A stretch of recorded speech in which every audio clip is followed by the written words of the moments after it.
আমরা পয়সা খরচা করে ম্যাজিক খেলা দেখতে যাই, কিন্তু আমাদের জীবনটাই কিন্তু একটা ম্যাজিক। এর থেকে অসাধারণ ম্যাজিক কিন্তু আর কিচ্ছু নেই। অর্ধেক গ্লাসটা ভরা কিংবা খালি দেখাটাই হলো ম্যাজিক। যদি মনে হয় গ্লাসের অর্ধেকটা তো ভরা, ওতেই আবার পিপাসা মিটবে, তবে জীবনটা সুন্দর। আর যদি মনে হয় বাকিটা কেন ভরা নয়, হয়তো একদিন ভরবে, তবে যে অর্ধেক ভরা তার তৃপ্তিও মিলবে না। আসলে এই যে জীবনটা বললাম ম্যাজিক, কি করে? এটা কিন্তু একটা ভাবার ব্যাপার। বেঁচে থাকা আর বাঁচিয়ে রাখা, দুটোর মধ্যে পার্থক্যটা কি বোঝো? বেঁচে থাকা আর বাঁচিয়ে রাখা, এই দুটো কথার মধ্যে কিন্তু পার্থক্য রয়েছে। এটা হলো জীবন উপভোগ করা, আর একটা হলো জীবন উপভোগ করার আশায় বেঁচে থাকা। একটা উদাহরণ দিই। ধরো, তোমার খুব ইচ্ছে কেউ তোমাকে তোমার মতো ভালোবাসবে এবং সেই ইচ্ছায় তুমি বেঁচে আছো। এর মানে হলো আসলে নিজেকে বাঁচিয়ে রাখছো।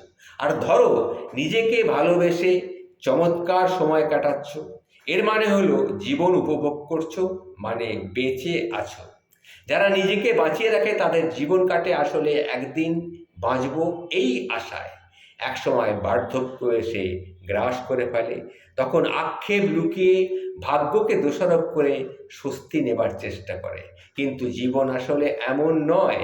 জীবন বাঁচিয়ে রাখাটাই জীবন, ওটাই জীবনের ঘানি টানা।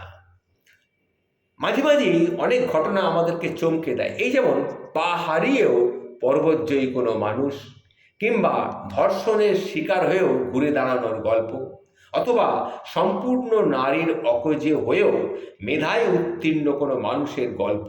এগুলো দেখে মনে হয়, আহা, কি অসাধারণ এরা।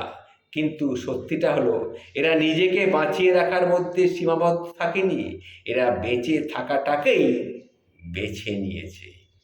তোমাকে কেন ভালোবাসে না, এই প্রশ্ন নিজেকে করার আগে একবার ভাবো তো, তুমি কি নিজেকে ভালোবাসো? পৃথিবীর সবচেয়ে সুন্দর মেয়েটা হৃদয় কতবার ভেঙেছে, এটা কি ভাবো? আবার পৃথিবীর সবচেয়ে সুদর্শন ছেলেটা একটা হৃদয় কতবার মিলিয়ে দিয়েও পায়নি তার ক্ষতবিক্ষত তার হৃদয়টা, সেটা নিয়ে কখনো ভেবেছো? একবার ভাবো। কিন্তু তারা তো বেঁচে আছে, জীবন উপভোগ করছে।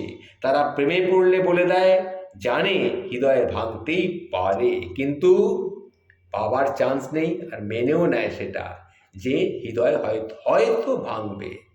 এটাই জীবন উপভোগ করা। শুধু ভালোবাসার ক্ষেত্রে নয়, খুব অল্প সময়ের জীবনে ইচ্ছেগুলোকে নিজের পূরণ করতে হয়, রিস্ক তার জন্য একটু নিতেই হয়। আবার ব্যর্থতাও যে স্বাভাবিক, এটাও মেনে নিতে হয়। একটা জীবন, গতকালই তো স্কুলে গেছো ব্যাগ নিয়ে, আজকে কত বয়স বেড়েছে, হঠাৎ একদিন দেখবে সব চুল সাদা হয়ে গেছে। আর মাত্র 100 বছর পরে আমরা কেউ থাকবো না এই পৃথিবীতে। অথচ রোজ বেঁচে না থেকে বাঁচিয়ে রাখছো, কি অপচয় এই জীবনের। আক্ষেপ করার চেয়ে রিস্ক নিয়ে বাঁচো, আর রিস্ক নেওয়াটা শিখে ফেলো। এটাই হচ্ছে বাঁচার নিয়ম। যদি বাঁচতে চাও ঠিকমতো, তাহলে আক্ষেপ করো না, একটু আধটু রিস্ক মাঝে মাঝে নিতেই হবে।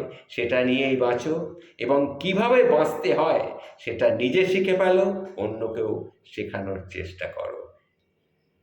নমস্কার, ভালো ভালো থেকো তোমরা।